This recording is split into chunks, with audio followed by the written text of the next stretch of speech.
There is. So you want to do your testimony? And I'll open up more, but that's my testimony in a nutshell. But you'll learn more about our lives. Oh, And maybe more than they want to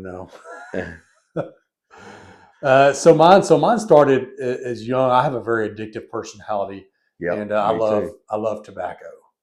So I love and stuff. So I put tobacco down in 2010, and I basically replaced it with alcohol. So Yeah. I don't recommend that if you're trying to quit smoking or chewing. But that's what I did, and over the course of the next 14 years, my drinking each year just gradually escalated, and then like the last 4 years got to a point where I wasn't even using a glass anymore. I was just chugging Yeah. vodka directly out of the bottle. Mm-hmm.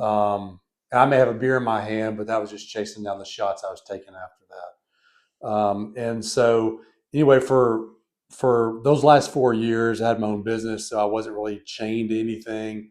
Man, I was taking, I was, like, we didn't even go to the early service at church, and I'd have 4 or 5 shots before church. Yeah. I mean, it got to a place where,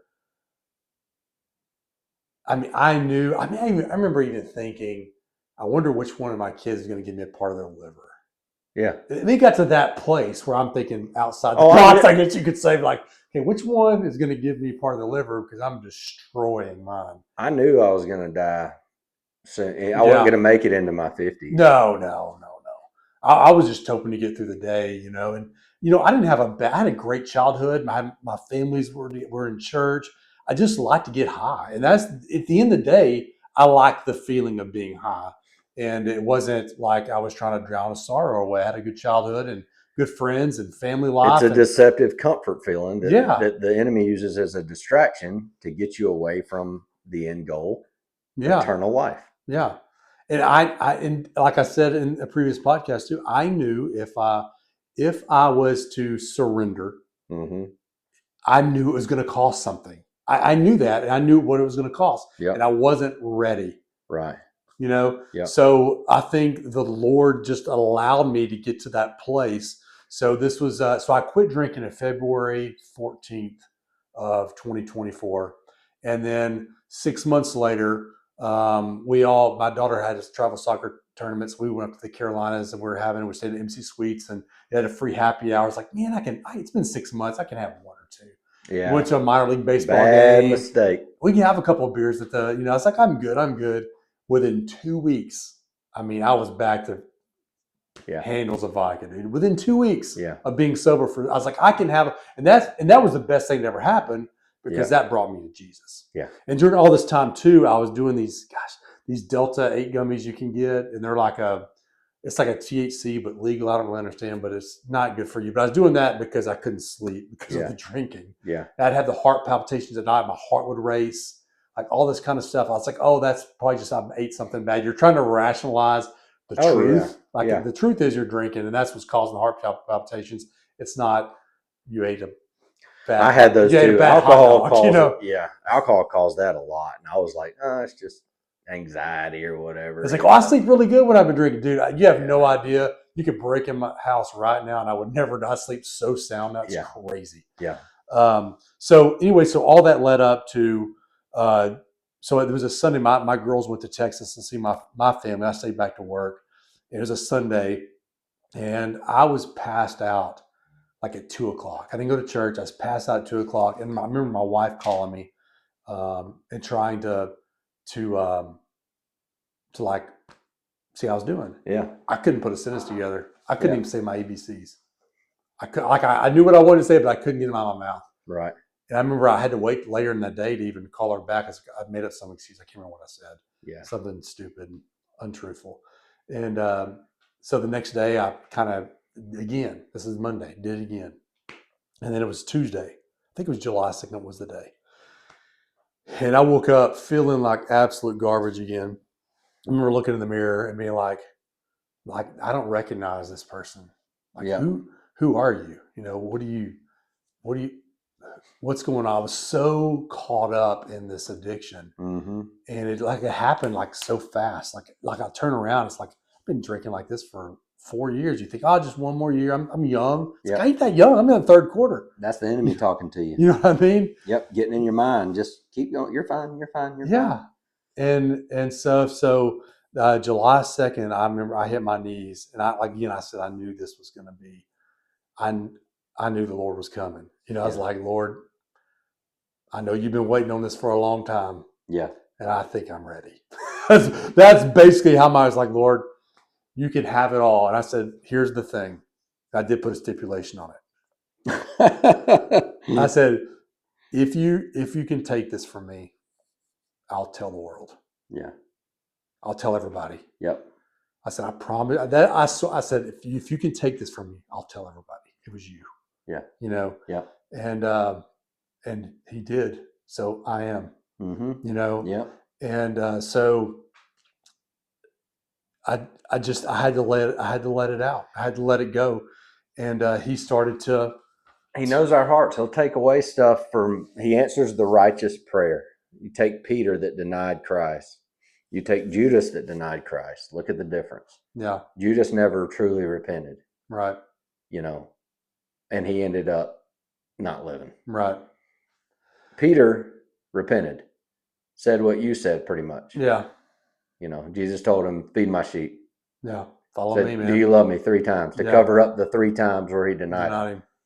Feed my sheep. So Peter decided to do that, and look at what happened to Peter. Yeah, the difference. right. So he answers the prayers of the righteous. And and I'm gonna be honest with you. Life has been hard. Oh yeah. It's been difficult, and like I said before, I don't want to tell my story when I'm on the other side of the storm. I want to tell it while I'm still walking through, trying to be faithful through the storm, and not having all the answers, not knowing exactly, which direction to go. A lot of times, it's like, Lord, I think this is the right way, so I'm going to walk it until you shut a door. All I ask is if you do shut a door, you open another one, and that's kind of been my prayers. I've been walking, so Yeah. and He wants us in that state of mind of, oh gosh, what do I do? Because we're supposed to rely on him. We're supposed to completely deny ourselves and come to that point where we throw our hands up and go, I don't know what to do, so I'm going to let you be still and know that I am God. Yeah. Right? So that requires absolute surrender, just letting go of our thoughts, our emotions, and coming to a place where we're either broken, or we can get to a place to where you can just go, okay, this is yours. I don't see what's coming. I don't want to see what's coming. Just take it. right. And he will do that. So it's, And I didn't, and and really, this is crazy. This is a revelation I've just come to in the last couple of months after looking back on the past year. And 2025 it's been awful. But that's that.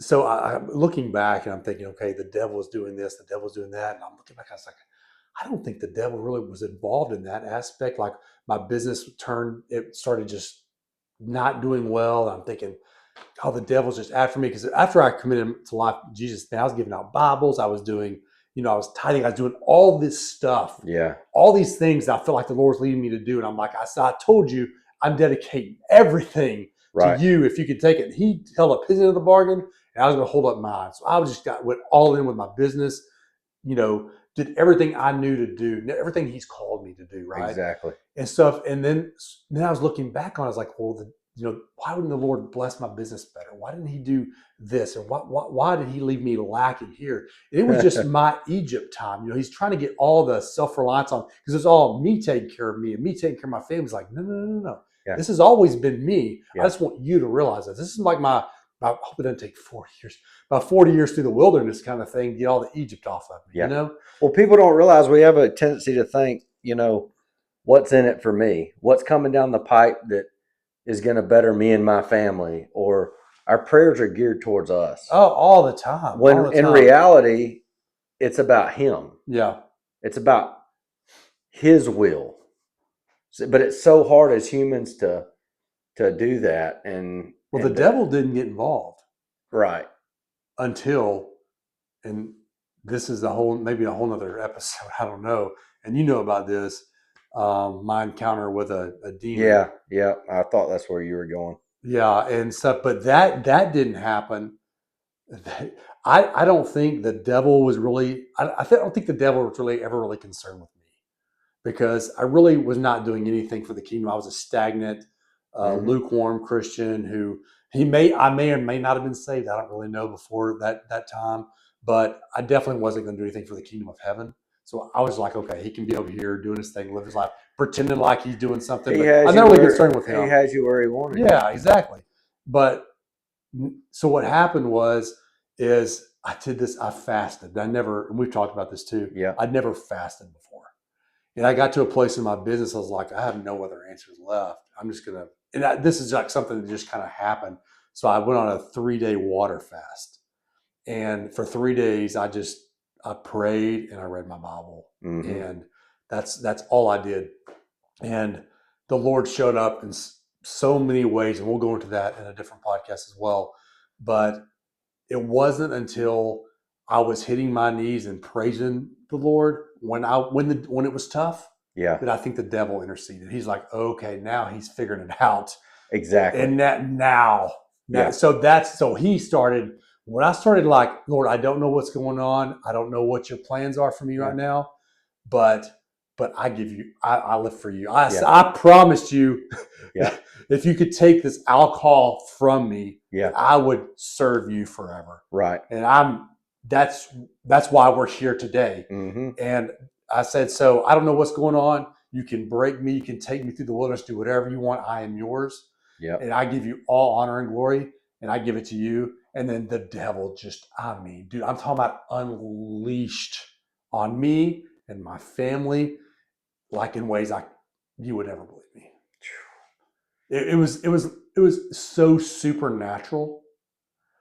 And how we got through it, dude, is the grace of God, man. Yeah. And you can kind of see him in the store, like just see him like him just dragging me along, bruised Yeah. and battered, and I'm just like, I got nothing Well, left. he's He's like, one more day. Yeah. And during this fast too, I had some people just kind of strategically showed up out of nowhere. And the 3 messages that I got during the whole time was, don't quit. Yeah.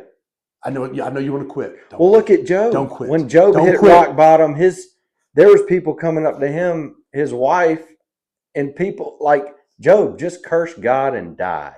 Yeah. Just give up. This is God's fault. Like, you're up against it, brother. Yeah. Curse him and die. And he said, I will serve him no matter what. Yeah. Basically is what he said. Yeah. And that's when things started to turn around for him. Mm-hmm. And like the Lord doesn't want a piece of you. Yeah. And he can't work in you if he's only got a piece of you. He wants all of it. He wants all of it. Yeah. And even when you're going through these tough times, at least it's not for nothing. Exactly. At least that you're part of something bigger. And I think it was the Lord's way of being like, it was like, I don't want that to be my story. Right. I don't want my story to be like, I told people when it was convenient. Yeah. I made sure I was comfortable, not in situations like this. Yeah. But I want to say, when I have that conversation with them, I want to be like, guys, it took me 44 years, but when I found Jesus, I told everybody I came in contact. Everybody knew where I stood. Everybody knew who I loved. The disciples were the opposite of comfort. I know. They died.